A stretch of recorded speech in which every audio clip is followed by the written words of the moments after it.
The National Security Committee of Cabinet has met today, which I was able to return for, and there we're able to finalise arrangements for our agreement with the Northern Territory Government.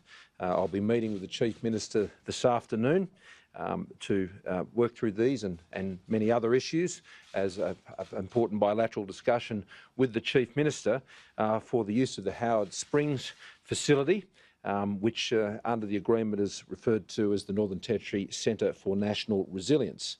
This agreement will extend out on this arrangement till the end of March, with both the opportunity to extend that agreement and expand that agreement should additional capacity become available at that facility. That would give us roughly over that period of the time, given the 2-week quarantine period plus the cleansing of the facility in between groups coming through, of around about 5,000 people over that period of time. This arrangement is intended to supplement the more significant arrangements that we have in continually lifting the caps at our major ports of entry into Australia, which is now, as a result of the changes we put in place at the last National Cabinet, at just over 5,500 weekly slots and weekly capacity of people coming into each of those areas and going into hotel quarantine, which means we're getting more and more and more Australians home every week. And now we're also being able to supplement that with this additional facility, which initially will be used to take in groups as a result of supported flights coming out of 3 locations, firstly out of the United Kingdom, but there are also flights that are being arranged out of India and out of South Africa. Not all of those will necessarily go to Howard Springs, but those flights which are being done by Qantas, particularly the UK flight, the seats on those flights are being sold by Qantas, but Qantas has the priority list of vulnerable passengers who are in the UK that get the first opportunity at those seats on those flights. And now High Commission there is contacting all of those individuals and giving them the opportunity through Qantas to be on those flights so they can return. But the good news is, of the around about just over 4,000 Australians who are identified and DFAT identified as vulnerable on the 18th of September, just over a quarter of those have now been able to return to Australia, and we're making very good progress on ensuring that more and more Australians are getting home. And as those places continue to open up at our major points of entry, when we can get, in particular, Melbourne back online, that will make a big difference, and we look forward to that happening as soon as that can. I've obviously raised that with the Premier some weeks ago, but there remain challenges there at this point in time, but we look forward to being able to pick that up again. Now, at Howard Springs, at that centre, those who come through will obviously, in the same way that others are paying for their quarantine arrangements, that will be the case there at Howard Springs, and that's at $2,500 for an individual and $5,000 for a family.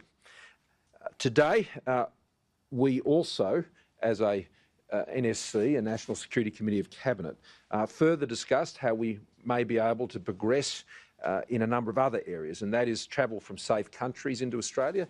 We're many, many months still off this, but the medical expert panel is already considering various options about that, how that can be achieved using a traffic light system for the various countries. It does involve looking at the many other quarantine options that could be made available, from home isolation to corporates who are returning various workers from various parts of the world and being able to put in place their own corporate arrangements for quarantine that would meet standards that would need to be in place, that would be at least equivalent to what is done in the publicly run facilities, or supported, I should say, through the hotel quarantine arrangements for returning Australian citizens. And so that means that we can work to try and get back to a new kind of normal for Australia. As much as getting Australians home is our top priority when it comes to utilising these quarantine arrangements, our other priority is to get Australia back to a safe level of engaging with the rest of the world and in priority areas. And that, of course, is in areas like students and business visitors to Australia and the like, and potentially other visitors. Now, today, we have already welcomed our first Kiwis back to Australia for a holiday. That's fantastic.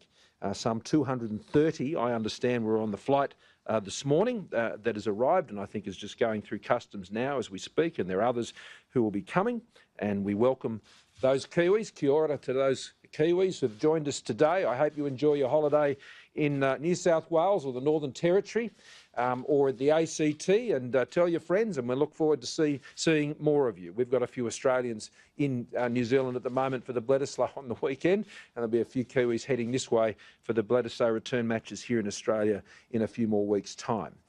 So we're making progress in all of those areas. It's important that we look ahead.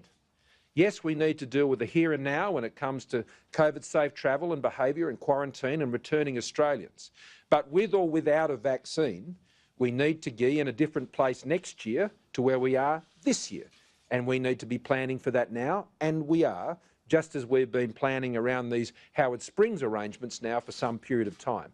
Howard Springs is actually being used in recent months, particularly to enable people on their way through the Northern Territory to ensure they complied with other border arrangements in other states and territories, in particular in Queensland. It's being used for inbound those arrivals into the Northern Territory. It is also being used for seasonal workers that have been coming through for important areas in our horticultural industry in the north.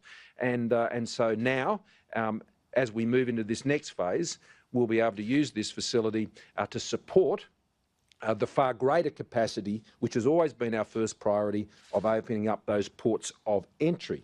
So it's excellent to be in a position that we've got our first visitors, our first international visitors coming to Australia. That's a real turning point from where we were just over 6 months ago. And here we are already, before the end of the year, getting at least to some new point of normal when it comes to COVID-safe travel. But it has to be done safely, and in putting these arrangements in place where we have AUSMAT experts who will be in place at Howard Springs to ensure those arrangements are done well. There will also be a regular external audit of the infection control practices at Howard Springs, and that will be advising directly through to the Chief Medical Officer. Now, before I move to a couple of other items and to your questions, I also want to announce today that Nick Warner, AOPSM, will be retiring when he concludes his current term as the first ever Director General of the Office of National Intelligence. And he'll be stepping down and retiring in December. I've known Nick for many years, as many of those who've worked at a senior level across government have for a very long time. He has served in this role as my principal intelligence advisor and the head of the National Intelligence Community since December of 2017.